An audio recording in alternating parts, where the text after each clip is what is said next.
Rick? Yeah.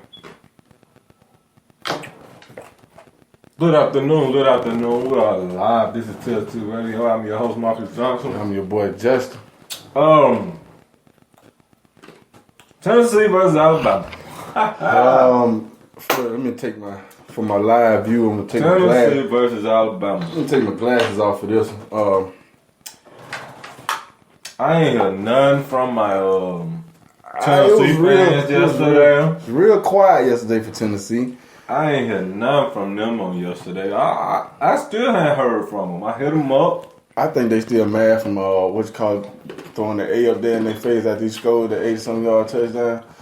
But see, I think they were mad before that. But I don't know. But getting into some stats. Jalen Hurts pretty much was the player of the game on yesterday. 16 for 26, 143 yards, 1 interception off that tilt pass. Interception, that wasn't the base. It was just he got his hand on the ball, couldn't turn around in time. He was trying to throw it away. Yeah, he was trying to throw it away, but the defender got his hand up. So I mean, we ain't gonna count it. I don't count that as an interception. That was just a good play on the ball. You turn around, it's up in the air. He lost it in the air, so hey. But rushing was really his game. When yesterday, he got him in with 12 carries, 132 yards, 3 touchdowns. Tennessee really couldn't seem to. They couldn't get nothing going. Run. They couldn't get nothing going. The defense couldn't get nothing going. A lot of people said that this was going to be Alabama's biggest test, but like I said, I told everybody it was going to be Texas A&M. And that's the only team left that's unbeaten right now. It's Texas A&M, right? I think so. Texas A&M, yeah, they are a non-loss team right now. So that will be our biggest test this year. Texas A&M. I'm not saying that it's not going to be it's going to be an easy game. In other words, but at the end of the day, if you say Tennessee was our biggest threat this year and they only scored 10 points. Yeah. I don't think it's possible that it's gonna.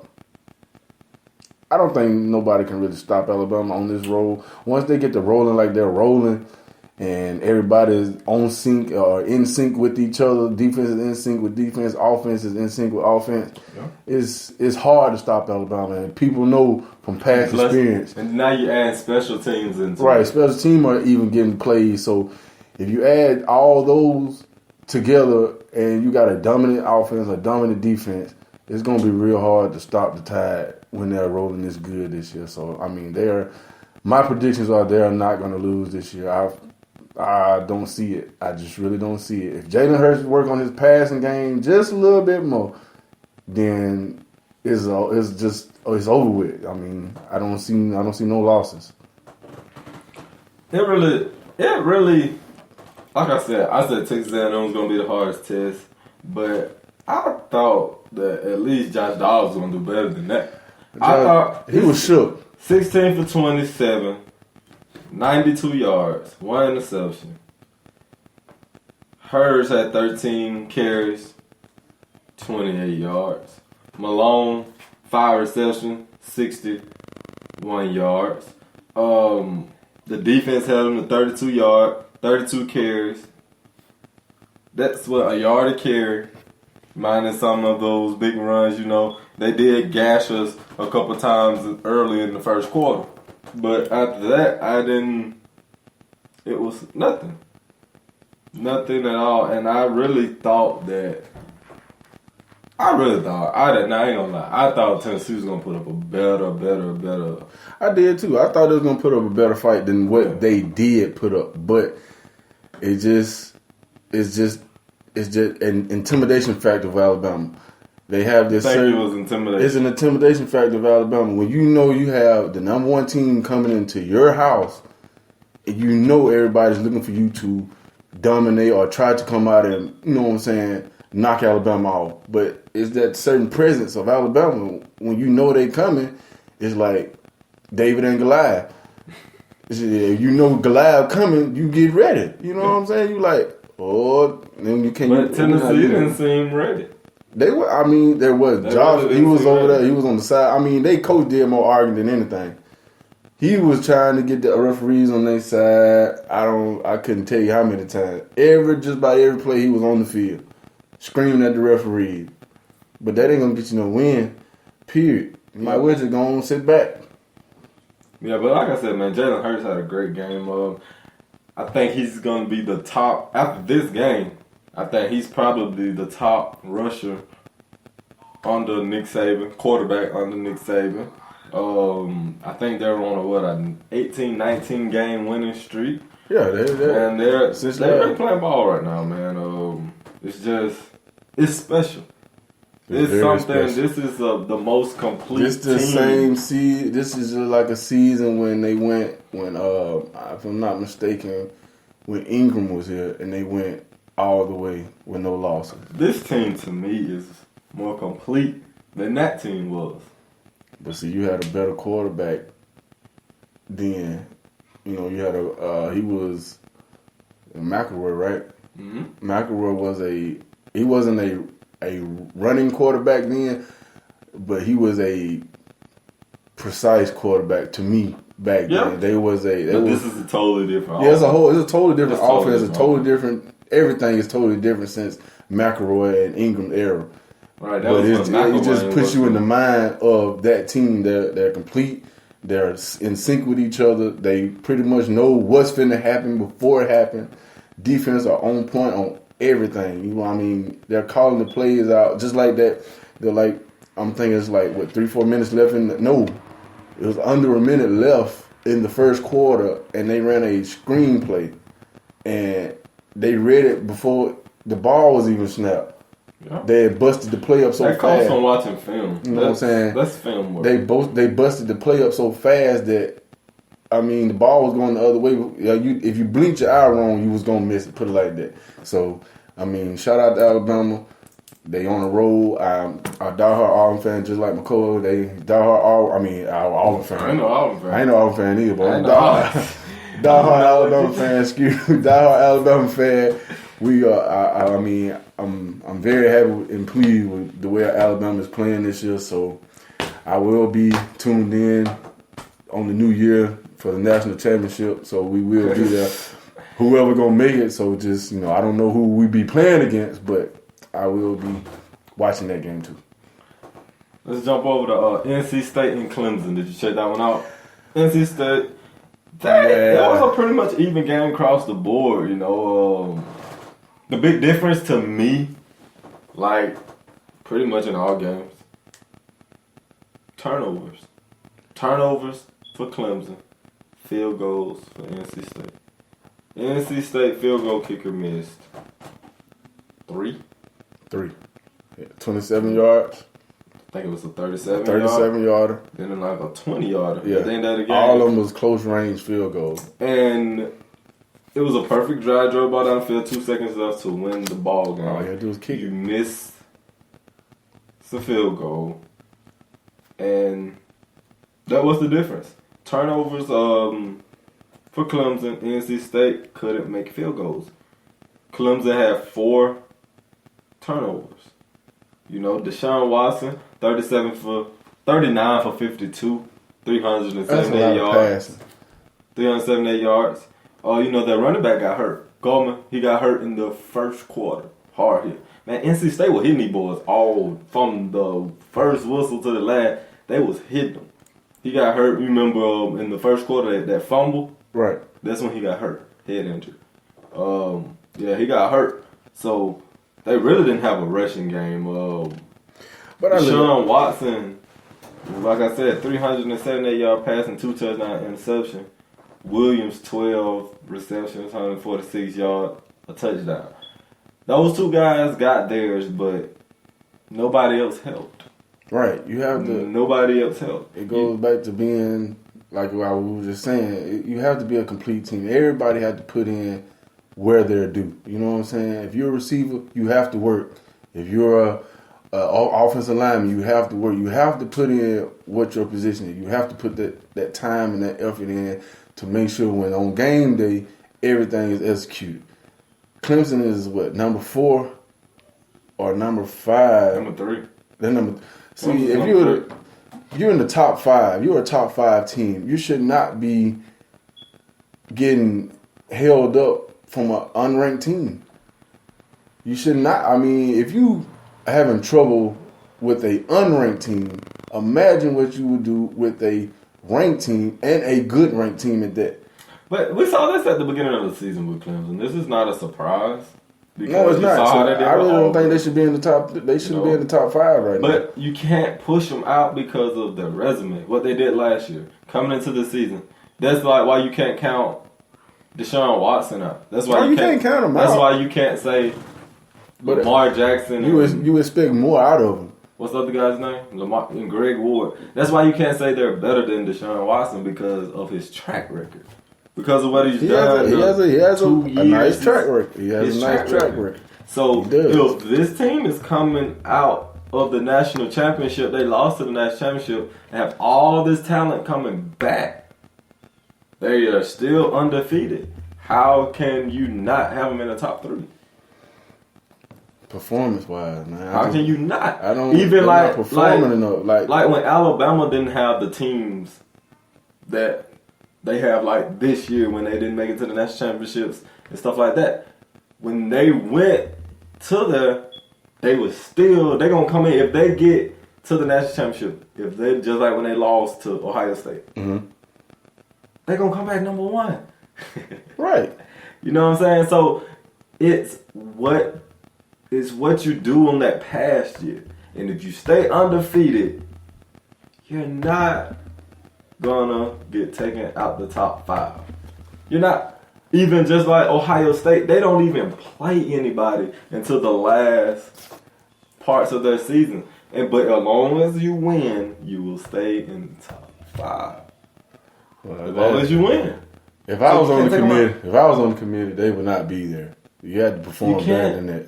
To me, You can't go off that because it's just like you saying you got to perform better than that. Now look, now I wouldn't take them out of the top 10, but they wouldn't be the top 3. Who you gonna put there? Who would you put there? Who would I put there? These teams that you were saying were so high powered at the beginning of the year, like Houston, they're slacking off. They barely won yesterday. Well, I knew that. Louisville. I didn't put them at. That was our other coach. Louisville. He put them, but see, they won yesterday. They won yesterday. Yeah, yesterday, but when you go against But they who lost they lost to? Clemson. That's it, though. How can you take them out the top 5? They're beating these teams. I will put. They just beat the team that you said that everybody Barely. saying would.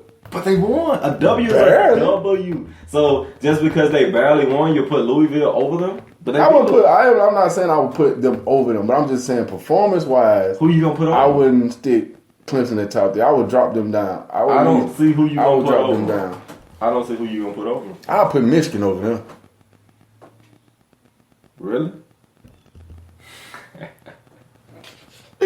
Man, you tripping, man. Michigan? What Michigan is? What Michigan rank? What? No, they ain't number 10. I'm just talking, man. I think Michigan like number 10, 12, or something like that. But I'm Ohio just saying. State, Wisconsin. What I saw yesterday, it was it came down to the end. It's Wisconsin was there.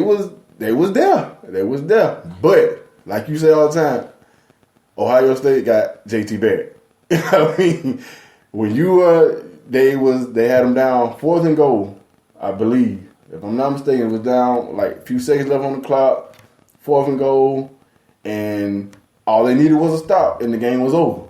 The game was over, but you got JT Barrett in the backfield, and Welbin back.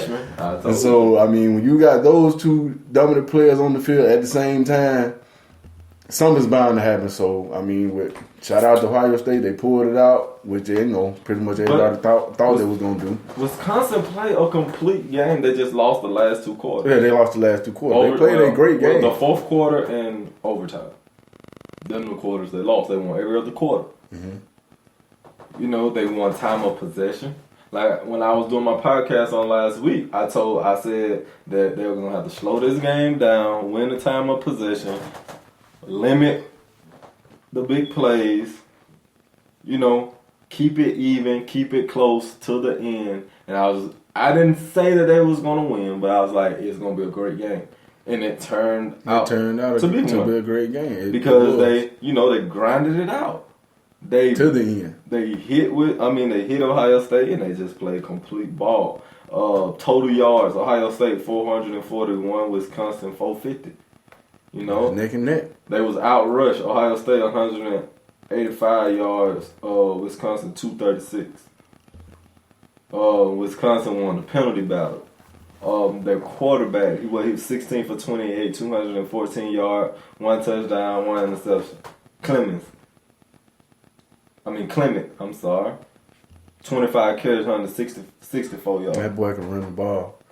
He ran. They should, with authority. like you said, a couple defensive stops.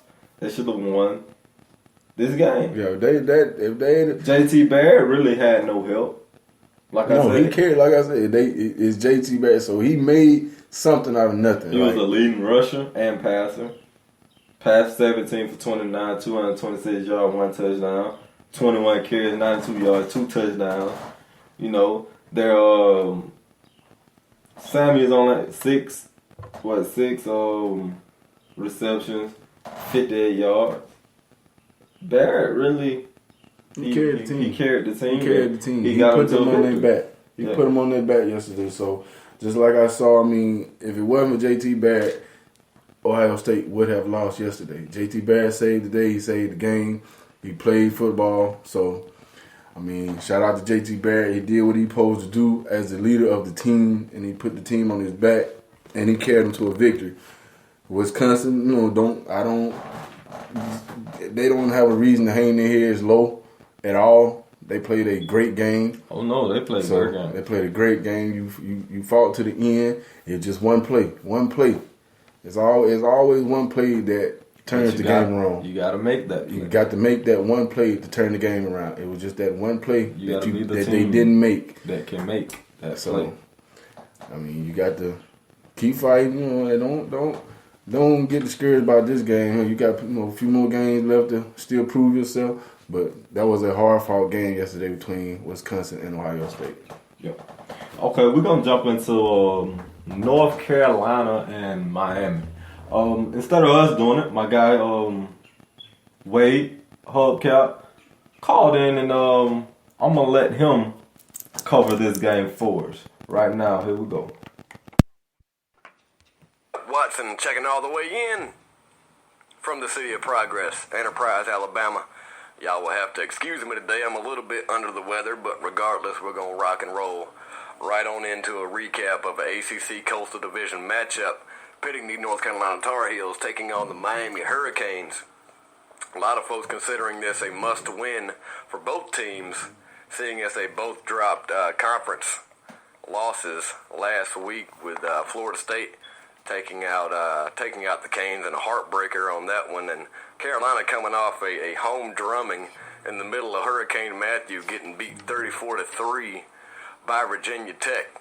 But we're going to jump right into the action. First quarter, Heels get on the board first with a 42-yard field goal by Nick Weiler. Later on in the first, putting 7 more on the board at the 5-yard touchdown pass from Mitch Trubisky to Austin Prohl. Moving on to the second quarter, Canes get on the board with a 47-yard field goal by Michael Badgley, but the Heels come back and answer with one of their own of 52 yards, once again by Nick Weiler, and right before the half, 1-yard touchdown pass from Mitch Trubisky to Ryan Switzer, making it 20-3 heading into the break. Third quarter action. Canes finally find their way into the end zone with a 2-yard run by Yearby. And fourth quarter, Canes add 3 more on a 22-yard field goal, once again from Badgley. Key note here is that Miami defense really stifled the Carolina offense, holding them scoreless the entire second half. Key play, the first drive of the fourth quarter, they stopped the Heels 4th and goal from the 1 on a tried quarterback sneak that really seemed to turn the tide and swing the momentum fully to the Hurricanes. And with about 3 minutes left, started the drive on their own 25, kind of had the destiny in their hands. Could have came on down to tie the game up, possibly send it to overtime, but the defense collapses. Kaya gets sacked, fumbles the ball. Carolina recovers and essentially runs the clock out from there. And the Heels escape with a 20-13 big road victory. And with that win, that puts the Heels a half a game in the lead in the ACC Coastal Division. And it's got to be a bitter pill to swallow if you're a Miami fan, dropping 2 conference games back-to-back at home. A few more notes from the game. North Carolina receiver Bug Howard was Trubisky's favorite target, getting 10 receptions for 156 yards. But the big news for North Carolina, Ryan Switzer having 7 receptions, which makes him the all-time school leader in receptions in a season. We talked earlier about that stifling Miami defense. Corn Elder was all over the place, getting 14 tackles, 11 solo, and 1 sack. He was a beast. I swear there wasn't a play he wasn't in on. If it was up to me watching the game as a fan, I think he tackled every Carolina player, every play. That's how outstanding he was playing. Coming into this one, Brad Kaya was still nursing a shoulder injury he was still recovering from, which somewhat limited him in practice this week. But after the game, he did make a note that his shoulder felt fine. Didn't want to make excuses about his performance, anything on the shoulder like that. With the Carolina win, we should see them back in the top 25 for the second time this month, and with the loss on the Hurricanes end, I highly doubt we will see them in the top 25 here in the upcoming week. But looking ahead for both teams, Carolina continues to try to make their name in the Coastal Division, traveling to Virginia next Saturday, and Miami has yet another key Coastal Division game, traveling to Virginia Tech on Thursday night. But that's going to wrap it up for me. We're going to kick it back to Marcus, and we will talk to you guys next time. Okay, that was my guy, Hubcap, man. I appreciate him for calling that in. We're going to jump back into the show. We're going to get into Arkansas. No, we're going to get into Tulsa and Houston real fast. That game was a nail biter, man. Greg Ward did his thing. Greg Ward Jr. did his thing. 26 of 25.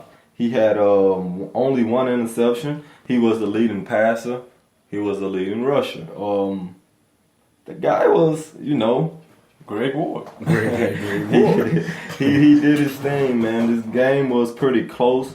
Tulsa's quarterback Flander, he was 27 of 51, 365 yards, 1 touchdown, 1 interception. He also led Tulsa with rushing, also with 19 carries, 70 yards, 1 touchdown. Hobbs for Tulsa did his thing. 8 receptions, 129 yards, 1 touchdown. Tulsa came into the game as a big underdog. I thought this was a blowout. I didn't even cover the game because I didn't think it was going to be good. I didn't either. But it came down, and the guys fought hard. They lost on that last play by inches. The guy caught the ball, tried to turn in the end zone. Defenders caught him before he could cross. Right, that was a big stand. Yeah, so it was a big stand. It was a nail biting game. It was it was a nail biter, man. So in just a few seconds, we're gonna have my guy Kevin Lacey, the 3-time player of the week, your MVP of the Tuskegee and Morehouse game. We're gonna have him call in for a quick interview on today. Shout out to Kevin, man. Kevin is doing his thing over there at Tuskegee. A former alumni from Wetumpka High School. I think he was on defense when he was at Wetumpka High School. Well, his senior year, I think it was when he moved to quarterback. He moved to quarterback his senior year. But he ran defense his junior year, safety. So the man's he's a complete package. Yeah. So we are waiting on that phone call. He should be calling in right about now. It'll be in a few minutes. We'll get it. The guy, he's having a great season. You can't ask for more from the guy. You cannot. You cannot. I'm just excited to see what's next for Kevin Lacey after college. Talk about some other stuff until he call in. I know you are excited about tomorrow night, WWE yes. Raw. Bill Goldberg, the legendary Bill Goldberg, will make his first appearance at WWE Monday Night Raw in how long? It's been like he stopped wrestling the last WrestleMania. Okay. Sorry to interrupt you, but here is Kevin right here. And here we go. Hey, what's going on, man? What's up? Not much. We're here live right now. We want to get you a quick interview on your great season that you got going on right now. All right, that's fine. What's up? How y'all doing? I see I'm sitting here looking at your numbers, man. You have incredible numbers. I see now you're 80 for 130 yards. You're 61.5 pass percentage, man. You over 1,000 yards passing, 13 touchdowns. Just tell us how are you putting this great season together? Honestly, it's just game by game. Prepare Sunday to Sunday, and just treat everything like a game. Even in practice, focus on everything that you have to go through on each play, starting with the safeties to the line, how people are lined up. Just focusing in on everything and make sure I go through my reads and my checks each and every play, and just focusing in. I see also you're the leading rusher also with 65 attempts, 368 yards, 2 touchdowns. I haven't got a chance to see y'all play. Do y'all run more of a read option offense? What's y'all offense looking like? We run more of a pro style, but as of late, with our passing success, we kind of transitioned to a spread, but we are a vertical passing team, but we're traditional high backfields at the same time. So we're really balanced. We can run or throw, but as of late, we've been throwing the ball a whole lot more due to our success. So a lot of times when I do run, it's because people are so far back in coverage that I have a lot of lanes to get through and I can get out of the pocket and make something happen. Okay. All right, man. Just a question for you, man. How are you able to maintain your focus and your constant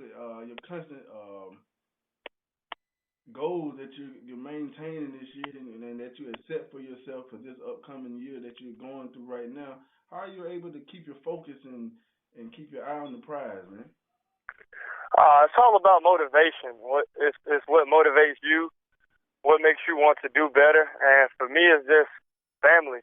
I really look at my parents. They work hard. Both of them work hard. They're both retired, but they still work a job just to help me out and support me. So when you have people like that in your life, you really don't have any room for opportunity to slack. I'm working for a degree. I want the degree more than anything. So if the next level calls my name, then that'll be fine. But before any of that, I have to get that degree because that's what I'm working towards. And for me, just winning. You winning, you do what you do to keep winning. So for me, that keeps me focused. That's good, man. That's good, man. I'm proud of you, man.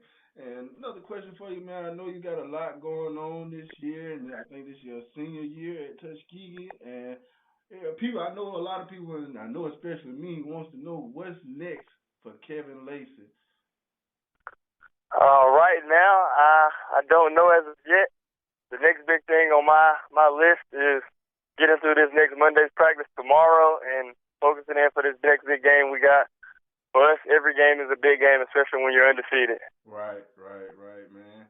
Man, it's just amazing how I've seen you grow up, man, from St. James Baptist Church, man. I've seen you grow up to a excellent sportsman, man. It's just amazing to see how time flies and how you can see and say, oh, I know that guy. There's plenty of them. A lot of folks can't say that, man. For me, I know from Marcus, man, we are proud of you, man. We keep doing what you're doing. Don't let nobody deter you from your goals or nothing, man. You are making your team very proud of you, man. I know you got you was named, I forgot your award they called the other day, but I know you got a couple of awards not too long ago. I know you got a lot of stuff going on, man, and we ain't trying to hold you up. I know you had a long night last night, and the night was great.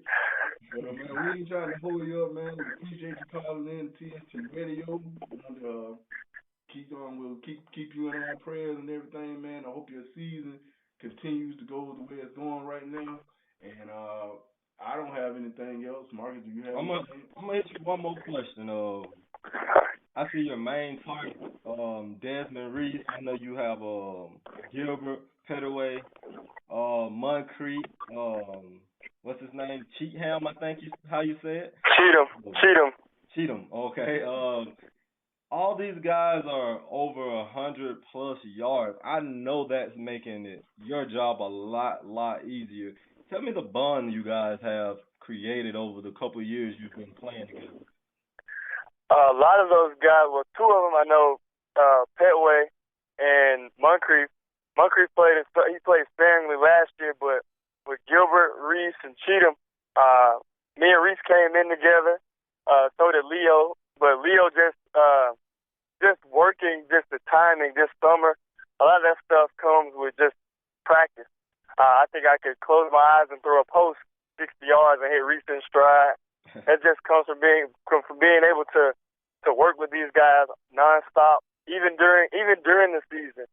Our days are Thursdays. We practice in the morning on Tuesday and Thursday. So Thursday afternoons we work out, then we go out and throw on the field, and that's where we get our timing down. Because you practice, you get everything done, you go over plays, but you don't really get time to focus in on how fast is he going to be running this route. Do I need to put it on the line? Do I need to put air? Do I need to put a little touch on this one? So Thursday we use that day to get prepared and just slow it down and be like, hey, I'm going to be running this fast, so don't throw me all across the field. Hit me right here. So that's where we get that timing in. So on Saturdays, we go out and make it look easy. Right. Well, that's all I have for you, man. We, like Justin said, man, we really appreciate you, and we're very, very, very proud of you, man. Appreciate you calling in. I appreciate y'all, man. This is a great opportunity. Y'all have a great day, man. All right, Bubba.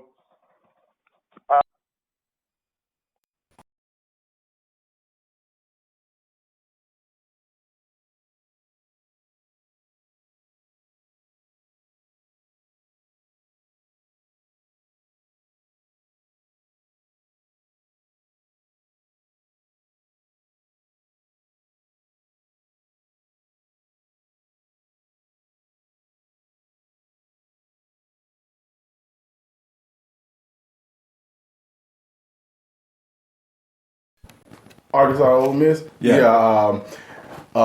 Chad Kelly, don't run the ball no more. I'm just gonna go out on the record and say that. Please do not take off running no more. If you're not gonna hit the deck like you're supposed to as a quarterback, do not take a lick like that. You are putting yourself at risk. I'm surprised your coach didn't holler at you, but it was the last play of the game. But anyway, Chad Kelly, put the ball down. Don't run. Just don't run.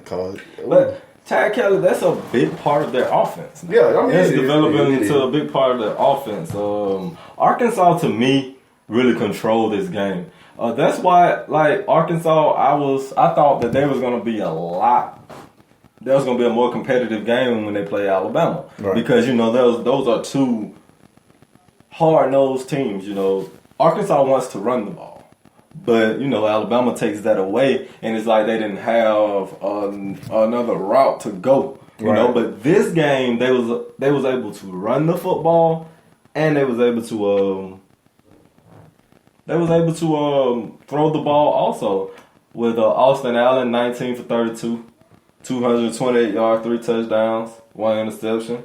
You got Williams, the third at receiver, big time receiver, running back. I said receiver. Big time running back, 27 carries, 180 yards. To me, Arkansas controlled this game. You look at time of possession. Ole Miss had the ball 19 minutes and 22 seconds. Arkansas had it 40 minutes and 38 seconds. That's a huge difference. Yes, and they didn't do nothing fancy. They just grind the ball out and limited the big plays. And that's all. That's always been Arkansas. Arkansas has never been a deep threat type of team. No. They always been a ground and pound, run the ball straight up your nose type of team. From the years I have saw them playing, they had some receivers half came through there, some big receivers half came through Arkansas, but they always been a run team to stay on the ground and pound you until they wear you down. And if you ain't ready for it, then it's gonna be what we see as we saw yesterday. It will come back to haunt you. Ole Miss, their stars did that thing. Ingram and Kelly. Ingram has 7 catches for 111 yards. So, Kelly, 18, 39, 253 yards, 1 touchdown. But nobody, Ole Miss, like when they play Alabama, they always have this receiver that's going to they're going to have about 2-3 receivers make big plays. Right. You know what I'm saying? But they only have one. And I think that was key. Nobody else really stood out. Nobody else really stood out, and I think that was key for Arkansas to get the victory in this game. The defense was on point. They really didn't sack them much. Mm-hmm. You're not going to sack Chad Kelly no, you're much. not going to really but get a chance to. You're not going to get a chance to. They sacked him twice, rushed the quarterback. They hurried the quarterback 6 times, kept him uncomfortable, wouldn't let him set his feet. 1 turnover, made him turn the ball over 1 time. And that was at the end. Yeah, so that was the end of the game. Yeah. So the defense, and that was the play to win the game. So that was a very important turnover. So very, very important. To all the guys that are in college football and running it, protect the ball. I know your coach is scared. Please protect the ball. Yeah. If you're on the field, protect the ball at all costs. That is your baby. That is your baby. You don't want to drop your baby on the ground.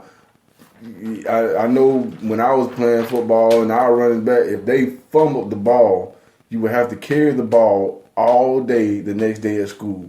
You have to carry the ball. If you get that ball took, then you have extra consequences when practice started. It's fundamentals. Hold on to the ball, guys. This for everybody, not just. Well, that guy made a fun. He put his hat on the ball. Yeah, he put his hat on the ball. So it's a fundamental play, but you have to still throw that in. Always protect the ball at all costs. Protect your quarterback. Protect the ball. And that's just basically what they're gonna tell you. I'm telling you all what you already know, but I just had to throw that in. Other games checked out. Florida, Missouri. Florida won that 40-14 control. Surprising game to me. Vandy and Georgia. Yeah, that's Vandy's first SEC win in 3 years. First SEC game Mississippi State fell to BYU 28-21. Right, that was Thursday night. Louisville struggled with Duke, but they won it. But they ended up winning 24-14. Another topic I wanted to touch on was some high school. Wetumpka versus Opelika on Friday. I was there at that game on the sideline, covering the game as usual. Wetumpka came out fast, hit them in the mouth, went up 14-0. They came back 14-3. Wetumpka should have won that game. A lot of people. The referees blew some calls at the end of the game, but I feel like they shouldn't have been in that position. Should never been in that position. For the referee to take it out of their hands. One play. Never leave the game in the referee's hand. One play, they hit a deep ball downfield, Buster play through the ball deep. But I'm on the sideline getting the footage. And before the quarterback throws the ball, I'm 5 to 10 yards ahead of the plate. And the lineman, I can reach out and touch him. He's down the field. Right. No call. Next play, they snap it, run the ball. I think it was a jet sweep or maybe a zone, and he just bounced it. The guy saw he was beat. The guy was coming to make the tackle from Wetumpka. He saw he was beat. The tackle saw he was beat. Hugged him. No call. The referee looked. They said, holding. The referee just looked at him and shrugged his shoulders. Couldn't get no explanation on why he didn't call it. He just, I ain't see it. Or he was like, who cares? He ready to go home. And But again, they shouldn't have been in that position. Well, Their offense need more variety of plays. Right. They throw the ball, but they throw a lot of screen passes. They really don't stretch the field. It's like Opelika came in like, okay, we're gonna stop Kavasi Smoke, J.D. Martin, and we're gonna win this football game.